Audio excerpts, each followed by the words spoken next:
Hello, everyone. It's Seth, probably better known as Saffron Olive, and it's time for another Instant Deck Tech.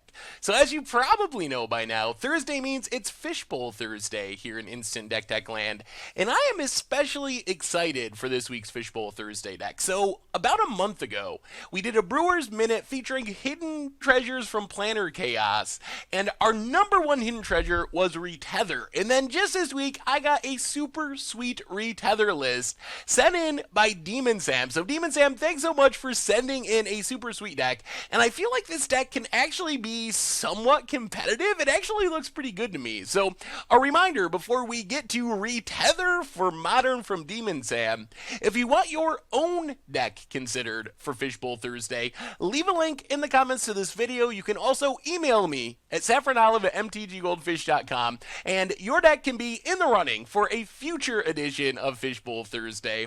Anyway, let's talk Modern Retether. So, the namesake card, 4 mana sorcery Retether, basically reanimates every aura that enchants a creature from our graveyard. And that is the plan of the deck. We're kind of like this weird Boggles deck that instead of playing a bunch of cheap auras over the course of a few turns, is planning on getting a couple of big auras in our graveyard, retethering them all back at once, and killing our opponent in one shot. Opponent just dies in one single attack after we cast our Retether. So Retether is kind of the namesake card, worth mentioning first, but we'll come back around to this when we talk about kind of the combo in a couple of minutes. We also have Nomad Mythmaker, which is our backup Retether, to give us a little bit of redundancy. Not as strong as Retether, a little bit slower, but for 3 mana we get a 2/2, we can pay 1 and tap it to return an enchant creature card from the graveyard, enchanting a creature we control. So the downside of Nomad Mythmaker, dies to removal. It's not hasty, so we gotta let our opponent have a turn after we cast it. Dies to Lightning Bolt and Abrupt Decay and Fatal Push with Revolt. So there's a lot of things that can go wrong with the Nomad Mythmaker plan, but it does give us yet another way to reanimate our big auras and get them on one of our creatures. So since our plan is to reanimate our auras, we need ways to get our auras into the graveyard, and for this we have 3 different primary options. Number 1, we have Satyr Wayfinder, which is really sweet in our deck because in a pinch, we can use it to put auras onto as well. Ideally, we want to be enchanting hexproof creatures because we don't want to get blown out by removal. But if push comes to shove and we just really need to attack and try to win the game because we're desperate, we can reanimate our auras onto Satyr Wayfinder. Otherwise, it dumps 3 cards into our graveyard, gets us a land to fix our mana, make sure we hit our land drops up to 4 to cast our Retether. Strategic planning helps us find our Retether, find one of our hexproof Boggle creatures, also dumps a couple cards in the graveyard. Grizzly Salvage, same way, 5 deep at instant speed, grabs a creature or a land, dumps the rest in the graveyard. So a great way to dump auras in the graveyard while also finding our creatures, making sure we hit our land drops. So that's kind of step 2, is fill the graveyard.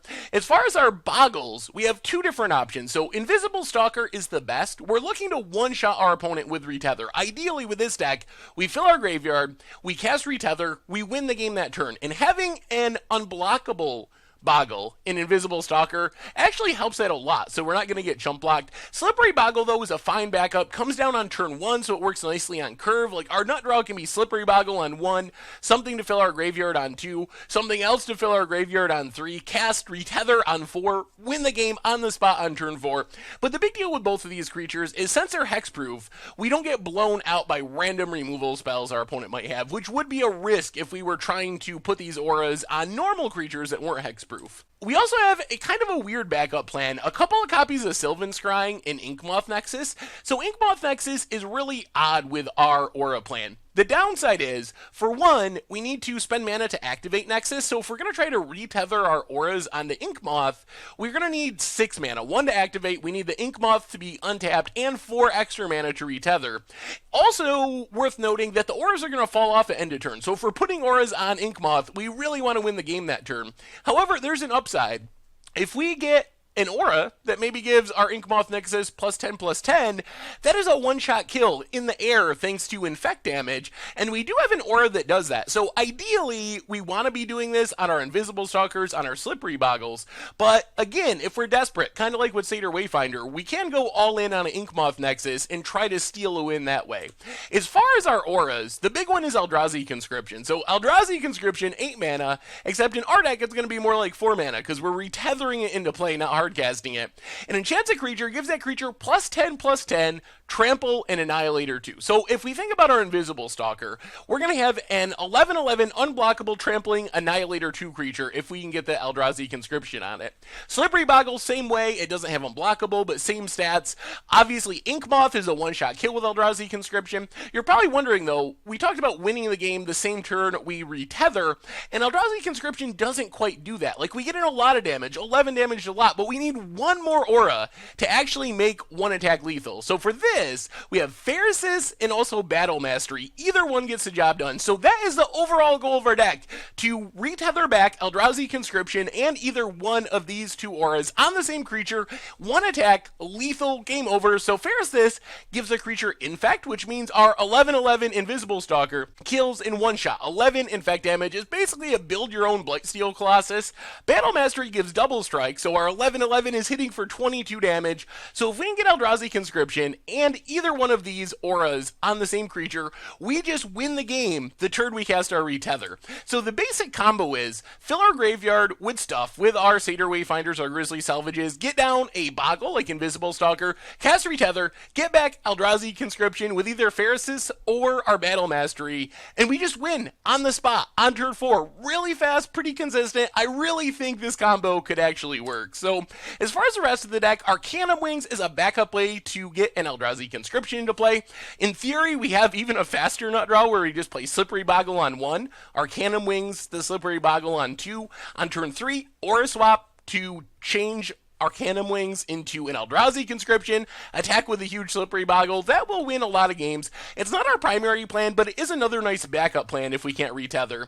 And then we also have Lingering Souls, which doesn't have any real specific purpose, but a good way of clogging up the board, gives us another source of creatures, works well with our graveyard plan. Mana base wise, we talked about Inkmoth, but Seiju, just make sure our retether is uncounterable. We can search it up with Sylvan Scrying. Some fetch lands, some shock lands, some basic lands. Sideboard wise, we have more lands we can tutor up. Ghost Quarter for Tron, Bajuka Bog to deal with graveyards, a bunch of stuff for combo matchups, Leyline to give us hexproof, Meddling Mage can name a key combo piece like Past in Flames. Mindbreak Trap is just game over against Storm, because you exile everything on this deck, including like a million Grape Shot triggers. Then we have Stony Silence for Affinity and Tron, Surgical for graveyards, Nature Claim super important because one of the things that can blow out our retether plan are enchantments like Rest in Peace, like Leyline of the Void. So this gives us an answer to those hateful enchantments that keep our graveyard under control. And that is Retether for Modern, and that's our instant deck for today. So again, thanks to Demon Sam for sending it in. If you want your own deck considered, leave it in the comments. Email me, saffronolive@mtggoldfish.com. Thank you so much for watching. I hope you enjoyed the video, and I will talk to you soon. Thanks for watching the video. If you enjoyed it, help us out by clicking that like button down below. And to keep up on all the latest and greatest, click that subscribe button. And don't forget to hit that bell icon to get alerts whenever we have new videos. And if you want to, check out some of our other sweet videos here and here.